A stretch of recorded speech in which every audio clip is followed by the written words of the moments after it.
대전평화교회와 한신교회 교우들을 위한 새벽 말씀 나눔입니다. 오늘은 2023년 6월 21일 수요일입니다. 하나님의 크시는 종과 위로하심과 복주심이 말씀을 들으시는 여러분들과 함께 하시기를 소망합니다. 하나님께서 오늘 우리에게 주신 말씀은 마가복음 4장 1절로부터 9절입니다. 마가복음 4장 1절로부터 9절입니다. 예수께서 다시 바닷가에서 가르치시니 큰 무리가 모여들거늘 예수께서 바다에 떠있는 배에 올라앉으시고 온 무리는 바닷가 육지에 있더라. 이에 예수께서 여러 가지를 비유로 가르치시니 그 가르치시는 중에 그들에게 이르시되 들으라.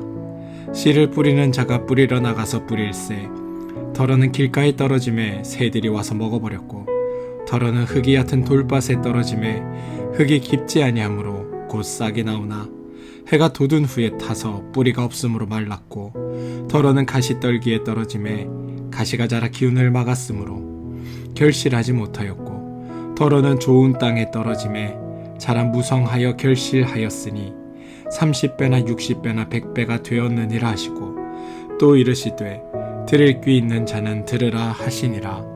마가복음 4장 1절로부터 9절까지 말씀입니다. 오늘 주신 말씀은 마가복음 4장 1절로부터 9절까지 말씀이지만 마가복음 4장 1절로부터 9절과 13절로부터 20절 말씀을 포함하고 있습니다. 그러니 여러분이 이 두 말씀을 함께 나누어 읽어주시기를 부탁드립니다. 아마 내용은 다 아실 겁니다. 농부가 씨앗을 뿌릴 때 씨앗이 4군데 떨어지게 됩니다. 길가, 돌밭, 가시떨기, 그리고 좋은 땅입니다. 그리고 이 비유에 대한 설명이 마가복음 13절에서 20절에 걸쳐 드러납니다. 이 설명에 따르면 길가에 씨앗이 떨어졌다는 것은 복음의 메시지를 노골적으로 거부하거나 전혀 들으려 하지 않는 사람들이라고 말씀하십니다. 그리고 이런 이들에겐 사탄이 와서 하나님의 말씀을 바로 빼앗아 간다라고 말씀하십니다.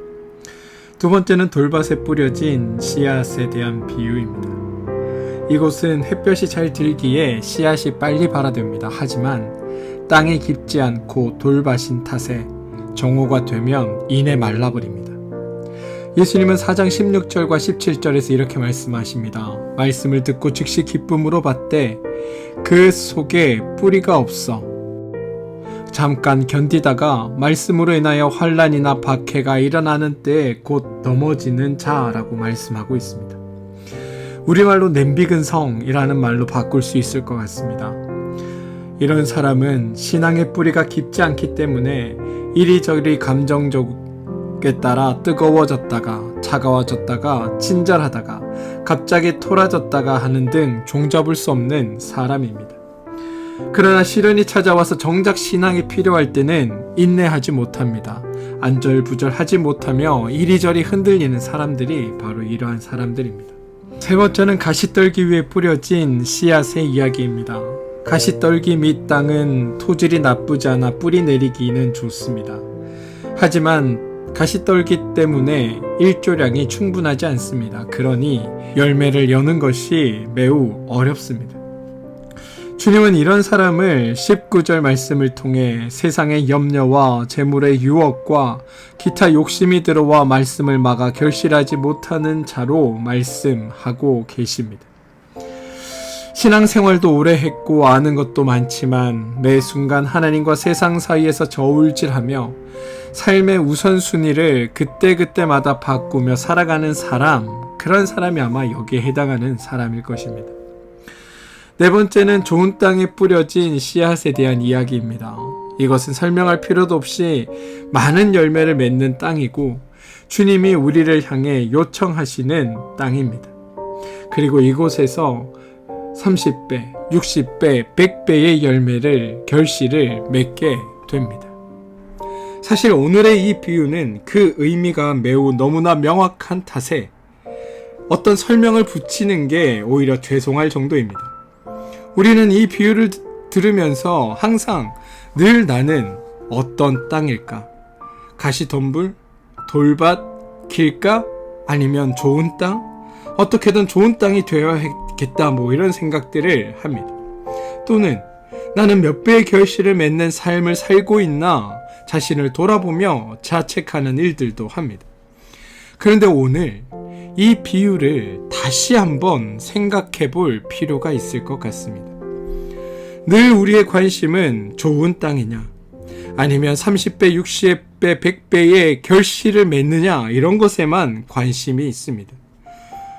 마치 고리대금업자가 이자를 수금하듯 그렇게 결실에 관심을 두고 말씀을 읽습니다. 그런데 다른 각도에서 이 비유를 읽어보는 것도 의미가 있을 것 같습니다. 우선 이것부터 짚어보길 원합니다. 여러분은 이 비유에서 씨 뿌리는 농부입니까? 아니면 씨앗입니까? 땅입니까?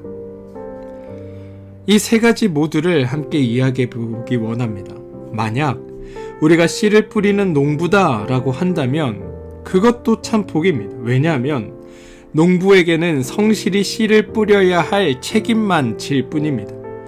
정작 결실에 대한 책임은 하늘에 있습니다. 농부는 그저 때에 맞춰 성실하게 일할 뿐입니다.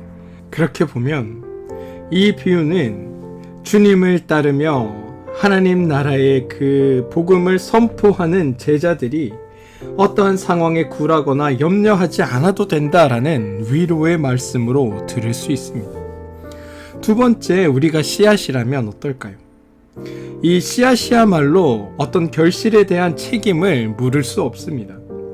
책임은 농부와 땅에 있는 것이지 씨앗이 혼자 굴러다니며 좋은 땅을 골라 들어갈 수 없기 때문입니다. 그저 씨앗은 그 안에 생명이 있는가 아니면 그렇지 않은가 그것만이 중요할 뿐입니다. 그렇게 보면 이 비유는 주님을 따라 나선 그리스도의 제자된 이들에게 너희 안에 생명이 있는가 라는 묵직한 물음을 들려주는 본문으로 볼 수 있습니다. 세 번째, 우리가 땅이라면 어떨까요? 사실 땅이다 라고 얘기하면 그것도 문제입니다. 왜냐하면 본문을 잘 읽어보면 농부는 좋은 땅을 골라가며 씨를 심는 것이 아닙니다. 위에서 씨앗을 흩뿌리고 있습니다.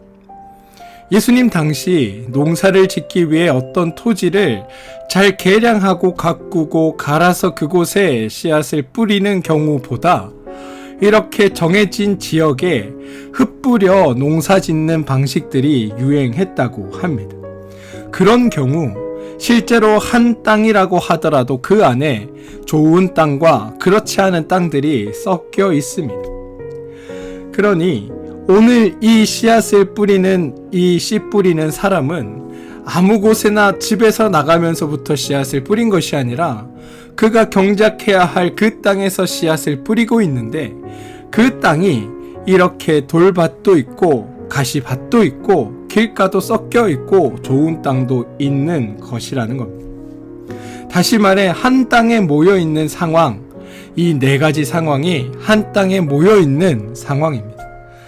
그렇다면 이 비유는 우리 안에 있는 복잡한 심성을 표현한 것으로 읽을 수도 있습니다. 복음의 말씀을 들을 때, 하나님의 나라가 선포됨을 볼 때, 하나님 나라의 복음이 우리 가운데 들려질 때, 어떤 때는 천사의 마음처럼 순종하며 잘 듣기도 하다가, 또 어떤 때는 변죽 끓듯이 하나님의 말씀이 정말 저래라며 받아들이지 않는 우리의 심성을 비유한 것으로도 들을 수 있다는 겁니다. 그렇다면 네 가지 땅에 대한 말씀 끝에 좋은 땅에 대한 주님의 말씀은 변덕스럽게 흔들리며 살아가는 우리를 다독거리면서 좋은 땅이 되길 원하는, 좋은 땅이 되도록 권면하시는 하나님의 사랑의 마음으로, 말씀으로 읽을 수 있게 됩니다. 우리가 오늘의 비유에서 농부의 자리에 서게 되면 농부로 열심히 살면 됩니다.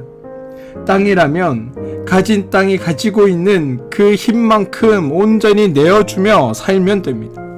씨앗이라면 내게 주어진 달란트와 소명대로 최선을 다해 살아내면 됩니다. 30배, 60배, 100배의 결실은 우리에게 맡겨진 것이 아니라 결국 하나님의 그 손길 가운데 이루어지는 일입니다. 만물의 주인이시며 넉넉하게 우리를 받아주시는 주님께 그 결실의 모든 것을 맡겨드리고 우리는 각자의 자리에서 해야 할 것들을 감당해내면 됩니다. 그것으로 족한 겁니다. 오늘 마가복음 말씀에서 주님은 이 말씀을 배에 올라 사람들에게 말씀하셨다고 합니다. 어떤 마음으로 이 말씀을 하셨을까요? 여러분 한번 상상해 보시기를 권합니다. 사람들을 내리깔아 보면서 너는 좋은 땅, 너는 돌밭, 너는 길가, 너는 30배, 너는 60배, 너는 100배의 열매를 맺게 될 거야. 이렇게 모인 사람들을 구분하며 말씀을 하셨을까요? 오늘 지금 주님 곁에 모여있는 사람들이 누구입니까? 메시아, 다시 말해 자신들을 구원해 줄 누군가를 간절히 바라며 마지막 희망처럼 걸고 주님 앞에 몰려들었던 사람들 아닙니까? 삶에서 메시아를 기다리던 이들 아닙니까? 누군가 나타나 이 절망적인 삶을 구원해 주기를 바라던 이들 아닙니까? 마지막 희망이라 여기며 자신의 전부를 걸고 주님 앞에 서 있는 사람들이 오늘 주님의 말씀을 듣는 이들입니다.